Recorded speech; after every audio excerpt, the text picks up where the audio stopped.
go to a Giants fan. Let's get his perspective. Dave in Berkeley. Hey, Dave. Dave, did you go to the game? And sorry about the Giants. You were shorthanded. They just really had no shot yesterday. I didn't go to the game. They are shorthanded. Andrew Thomas is probably the best player on the Giants. So, but just from the perspective of Purdy, like I'm watching that game, and I think he's quite serviceable. But I think what's overlooked is he's making plays in a no-pressure situation, knowing pretty much full well the Giants are not going to score enough points to win. So it's sort of like I kind of have some wiggle room here to make mistakes because there's really no pressure on me during this game. But early in the game, I mean, he made a lot of bad plays, like a lot of bad plays. They didn't get picked off. They didn't get turned over. You guys were referring earlier to how like he didn't really make mistakes, etc. He made mistakes. Well, he did. I counted 4. I counted 4 in the first half. Keep going. It only takes one. And so all of a sudden he takes one. All of a sudden the field is flipped. It's 10-3 against you. And now you have to make a play in a pressure situation where you have to make a play. And then later in the game, like Kirk Herbstreit made a comment that Purdy threw the ball to the outside shoulder to Deebo downfield. Like, that wasn't an outside shoulder throw. That was an underthrown ball where receivers often come back to balls where D-backs can't see the ball and make plays. It was like Giants were sending 9. The guy was wide open, one-on-one on the outside, and he threw it up there in a no-pressure situation. Now, again, like, he seems to be a smart quarterback. He seems to be a guy who can make some plays. But the question is, can you make plays in a game that really matters against an opponent that's as good as you? And he wasn't the best quarterback on the field last night. He wasn't? I know that as a Giants fan. No, really? That game he wasn't. Really? Well, let me finish. I got to hear this. Oh, you guys think? No. Don't keep going, Dave. I got to hear this call. Yeah, I kind of want to hear this too. You believe Daniel Jones was a better quarterback on the field yesterday? He's the better player. Was he the best quarterback on the field yesterday? Daniel Jones was the best quarterback on the field. He didn't play the best. He's not playing the best in the moment, but was Darren Waller the best at catching the ball? Was Gary Brightwell the best at catching balls out of the backfield? Is there a single Giants wide receiver drafted on anyone's fantasy team? Daniel Jones is a better player than Brock Purdy. They're not like apples to apples here. Is he $40 million better than Brock Purdy? Because that's basically what he is now. $40 million better than Brock Purdy. I want to hear. I want to hear this. What he gets paid or doesn't get paid is not really irrelevant. Oh, okay. He's not on a very good team. Oh, that's a separate argument. Okay, all right. Getting paid more than the other guy. Hey, my guy. Saltwater early in the morning. I know it's good for the throat, but man, this call's been kind of a train wreck. It's kind of like Daniel Jones' performance I love yesterday. this East Coast bias. I love East Coast fans. East Coast fans got this fake bravado that they're the most passionate sports fans in the world. They don't stay up for West Coast games. They don't wake up early like we do to watch football. The hell with the East Coast. They were down Dave. 7 in L.A. last week. He had all the no pressure throws. What does that even mean? Hey, Dave, what are we talking about? The guy won Dave? high-level playoff games against the Dallas Cowboys, Seahawks. Come on. Dave, go call WFA in, man. Go call WFA in. Come on, Dave. Come on. Daniel Jones a better player? Is Daniel Jones really a better player than Brock Purdy? If Daniel Jones was on a $900,000 deal, I would not trade Brock Purdy for Daniel Jones straight up right now. No, I wouldn't. Period. Forget the $40 million. I like that stuff. See, that gets me smiling. When I hear the salt, when I hear the haters, when they start talking about Daniel Jones, you lose all credibility. Saltine cracker. Now, if I run into you in the bar, David Berkeley, oh, hey, Dave Berkeley, Bonte, oh, hey, how you doing, man? How's life going? And you start talking football, I'm going to walk away because you don't know football. You cannot possibly wake up in the morning after watching that game last night and say, oh, Daniel Jones is a better player than... We've got 5-6 years of Daniel Jones. What did we say coming out of the Rams games? There were times Stafford looked very superior to Brock Purdy last week. We'll admit when there's a discrepancy, but we also have to be realistic. Daniel Jones at no point in that game looked like he was under control at all. Now, I'll say this, though. I'll say this about Brock Purdy. He did make some mistakes yesterday. He did. That was the first time all season I said, oh, no. There were a couple of no throws. No. Yeah. Oh, no. And I credit the DBs for the New York Giants. They were sitting all over a couple of those slant routes. And the blitz makes you throw the ball faster, and he made some bad reads, and he threw it into traffic. Brock was not perfect yesterday. No. But he got better as the game went along. There's no doubt. He recovered very well from those. And to Jimmy Garoppolo's credit, he would recover from the Jimmy no throws. It was almost like he had to throw an interception to be like, okay, I'm ready to go. It's like, all right, well, thanks, Jimmy. You gave up 7 points in the pick. But Brock Purdy, he got lucky yesterday. He was very fortunate. My guy on that call was cooking up a hungry Hunter little microwavable dinner right there. He was not cooking up a Bobby Filet 5-course meal. I don't know what he was doing. I'm looking at the throw hungry right man. now. That's what did I go call look it? at the Debo. Like he explained, he said the ball was underthrown to Debo. Debo just basically simply turned around to the back shoulder, caught it. What is he talking about? What is he talking about? Oh my God. East Coast fans are the worst. I was talking to Big Dog City about this yesterday. East Coast fans, they look down at the West Coast. And that's why I saw Steiny pop in here. He knows this. They look down at the West Coast because we're cool, right? We're California cool. You know, we like our sunshine and everything. We go outdoors. And they think, this is all we got. We're the most passionate. No, you're the dumbest out there. You're the dumbest. I'm convinced East Coast fans are the dumbest. Don't tell us West Coast fans we're not passionate about sports. We wake up at 9 in the morning to watch college football. We wake up at 10 in the morning to watch football. We watch it all day long. East Coast fans will say, oh boy, this game started at 8 o'clock. I'm going to go to bed at 9. Y'all don't stay up for West Coast. Like, stop it with the most passionate. East Coast fans, I'm convinced, are the dumbest. I can't stand the East Coast, man. I really can't. Dave. Come on, man. Do better. Bud in Oakland, what's happening? What's good, fellas? Hey, real quick, 2 things, right? So there was a play. There was like a free rusher came in, and Brock, he threw like a flat-out pass to Chris McCaffrey, but he like sailed it to where McCaffrey can just get under it and still be able to get upfield. And it kind of looked like it was going to get away from McCaffrey. But when the play just completed, I was like, this guy's anticipation. Like, you know, people talk about his accuracy, but the anticipation to know that you just put it there and your guy's going to get right there and still be able to get upfield and get some yardage, that play right there said a lot to me. I said, okay, yeah, this guy can ball. And then another thing, Bonte, I hear your disdain for the Eagles fans and, you know, Philadelphia and all. And I understand. But you guys have to remember one thing. You guys and the Eagles have actually share a special place because both of you all lost to Mahomes on the biggest stage. It's true. So, it's true. You know, we should hold hands. Have disdain for them. You guys both share a special place. You're 0-1 against Mahomes. No doubt. Yeah, There's it kind no of doubt sucks about that. But I ain't never holding hands with a Philadelphia fan. I don't want to have to go to the doctor to get checked up. Screw Philadelphia. Yogi, the Bay. I hate the East Coast. Yo, Yogi, the East in the Bay. What's up, Yogi? What's up? Hey, I do respect the Charlie Ward jersey. Legendary. Appreciate you. I respect it. But what I don't respect is when you were on your Trey Lance lean cuisine meal hype. That's worse than being a Daniel Jones fan. I will tell you that, Fonte. Come on now. Hey, come on, I had to lose some weight, if you Yogi. switch Daniel Jones and Brock Purdy, Hey, Yoda. Hey, Yogi, first of all, yeah, it's Yoda. not me because Yogi, I was going to call you Yoda, but it's soda. I wanted to say soda. It's state of the art. You should get on that. And without soda, I wouldn't be able to fit this Charlie Ward jersey. Hey, so if you switch Daniel Jones and Brock Purdy, you guys don't think you'll have the same 3-0 right now? Oh, my God. No, I don't. Oh, wow. I don't. You guys have a cupcake schedule first 3 games. Oh, now it's a cupcake schedule. Who are you a fan of? I'm just curious. You know who I'm a fan of. I'm a fan of the Jets, and you're lucky A-Rod's hurt. We have a better defense than you guys asked for. Sure. Bye. Get out of here. We just gave up 37 points to the Dallas Cowboys. Shut up. What was his name? Not today. Yogi. I love you, Yogi. Come on, Yogi man. and the Jets. Come on. It's another dumb East Coast fan. Hey, and I like boo-boo. you, Yogi. Hey, boo-boo. Yogi, I'm not calling you dumb. You're probably an Who's got my intelligent picnic young man. basket? But when it comes to football, again, you're a New York Jets fan. We just had a Giants fan call. We know who Philadelphia fans are. You guys are not that bright. Since when did Daniel Jones all of a sudden have like crazy support? Daniel Jones has never been good. He all had right? an okay year last year. Can Daniel Jones see it? Can I and pull up the process stats? it? Wait till I pull up the stats. You're going to laugh. No. Plug Daniel Jones in this offense. Boy, I'm really petrified about the Pittsburgh Steelers. They don't have weapons, though. I will give them that. They don't have weapons. Don't give me this thing about the cupcake schedule because everybody hyped up Pittsburgh. The Niners are losing to Pittsburgh, right? They were 2.5-point favorites. It went down to 2 at some books. So don't give me this cupcake schedule stuff.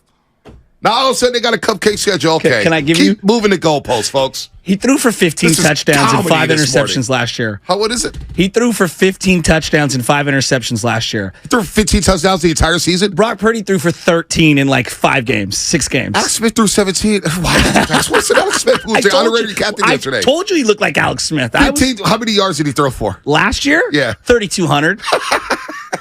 Come on, man. Where did we $40 million a year. Are these guys opening up something for Cobb's Comedy Club tonight? He did run for 700 though. Is Yogi and Dave in Berkeley working up material for the punchline? Tommy T's? Where's this coming from?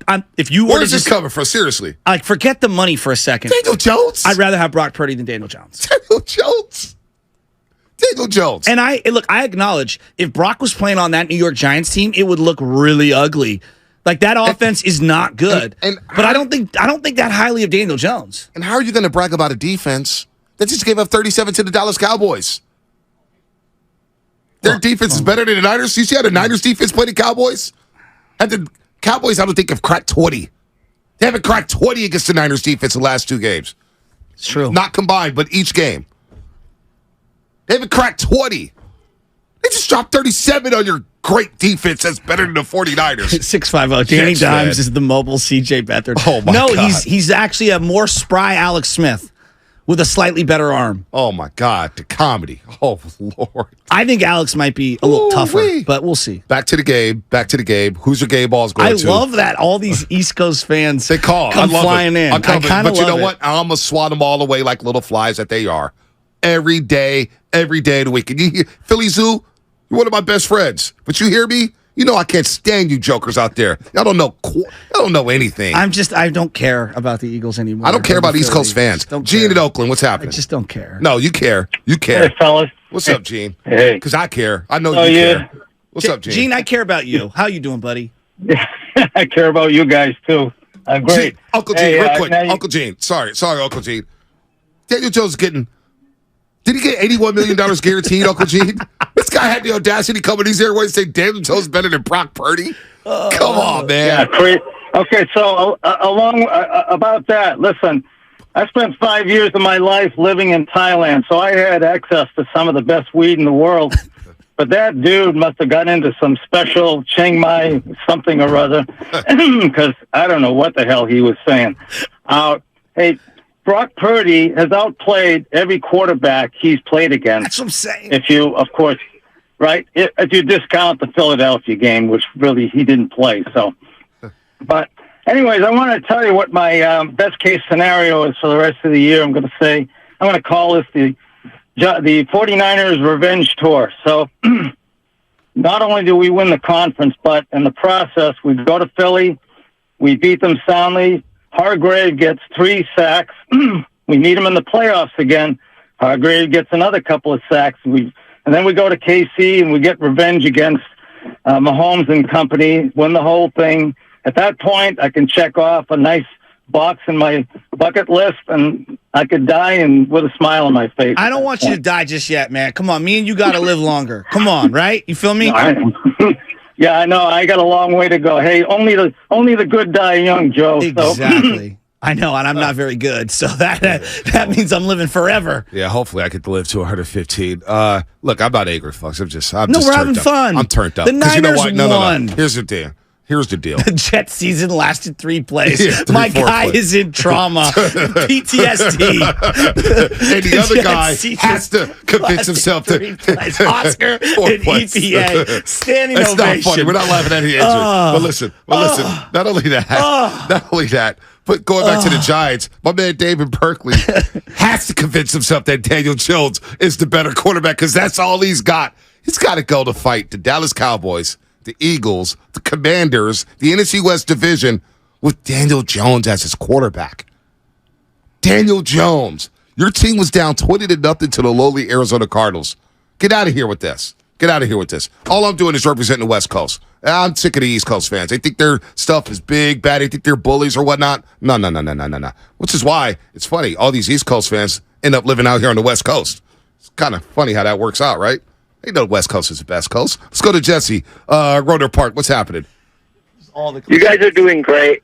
handling the East Coast trolls under the bridge. I wanted to call about Brock Purdy and just say, under duress, there isn't a quarterback in the league that's better right now, under duress. You look at those throws he was making last night. He was about to get killed. Exactly. He was about to get murdered all night, and he was throwing with his life on the line and throwing dots with his life on the line. But you all know that, and you guys anticipated this call. And what I really, because you beat me to the punch. You know what I'm saying. I don't have to convince the fans. And you're doing great. What we have to do, just speak with small words, slowly, enunciate clearly so the East Coast fans can understand. We might have to get a PowerPoint slide, use one-syllable words, put it up, let them see it. But this is what I want to talk about. You know what I noticed from the game last night? What's that? I watched the Niners fans in the stands. Look at the Niners fans. Look how chill the Niners fans are. Look how good-looking the Niners fans. I'm not playing. I'm just being like, is there a more chill, cooler fan base in the NFL than the Niners fans? Well, I mean, I don't know where he's going with that call. I don't know, but just wait until Purdy has another bad game. Did you see the meme that's going all across the internet right now? It's No. a small snippet video. It's his high school coach who was at the game wearing a Faithful shirt, and he's laughing, and then he sticks the shades on. Was that Brock Purdy's high school football high school coach? I thought that was an actor or something. No, it was incredible. Oh, wow. It's one of my great favorite that is a memes great right now. meme. That is a great meme. I mean, Niner fans just laughing at everybody. Yeah, no You'll doubt. take Daniel Jones over Brock Purdy? Put the shades on. I do feel like that was definitely a troll call because he was trying to set us up. He's trying correct? to set us up. But, let him call in. I love how behind enemy all lines. the East Coasters listen to Please, us. bring them in. They wake up in the morning in Philadelphia, or actually their lunchtime. What are those boys talking about on the morning roast? We got to hear what they're talking about. Oh, we got to hear what they're talking about. You bet not lose Monday because you won't want to listen to the show on Tuesday. I guarantee you that much, Philadelphia. Baby Chaz's birthday weekend. Oh, my gosh. I can't believe that. Jason Seventel, what's happening? Jason, what's happening, baby? Yo, not much. Hey, I want to say this. Hey, Brock, Hey, where you been, man? Where you been? I miss you. I've been doing pretty good, but I want to say this. I want to shout out to Jake Moody for shaking off the bubble guts in the preseason, starting the season off with like 27 points in 3 games, and actually 30 because he hasn't missed a PAT yet. There you go. So shout out to him for that, man. Yes, salute.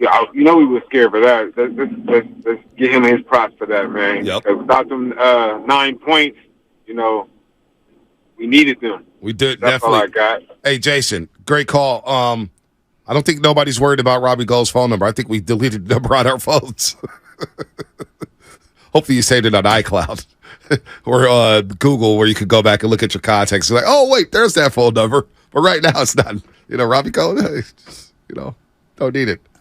The consultant, Walnut Creek. He texted the Niners, and the Niners aren't texting back. And he left him on red. New phone, who dis? Consultant, Walnut Creek. That's the 3. What's happening? What's going on, guys? What's up, baby? Look, no, doing good. You guys hanging it down, and thank you for everything. Look, I was at the game yesterday. I haven't called in a little bit. I'm just blown away because all this talk about Purdy is just like insane. Being at the game yesterday and just watching fans and watching the game. Yeah, he wasn't perfect, but guys, I was talking to my boy yesterday about this. When was the last time as a Niner fan we actually expect to score 30? Like, I know. there was actually talk going on that we're like, oh wait, we didn't score a touchdown. Oh wait, we didn't score 30 yet. Oh, we're going to score 30. Yep. I can't remember the last time we felt like that. It seems like such a luxury as a fan that people have to nitpick every throw. I know. And We're becoming spoiled. everything that this guy does. He's 11-0. We expect to win 30. And for the first time, I don't know, since the 90s, I feel like I can say we've actually got the best team in the NFL. Not the best roster. I agree. In the last couple of years, we've got the best I'm team in with the you. NFL. Consultant, isn't it great, consultant, that we know if the defense isn't playing at their best, if they're not playing at their peak, and they give up a couple touchdowns early, they've got an offense now that can rally. Absolutely. And they can throw the ball to get back in the game and win it going away. We saw that against the Rams, consultant.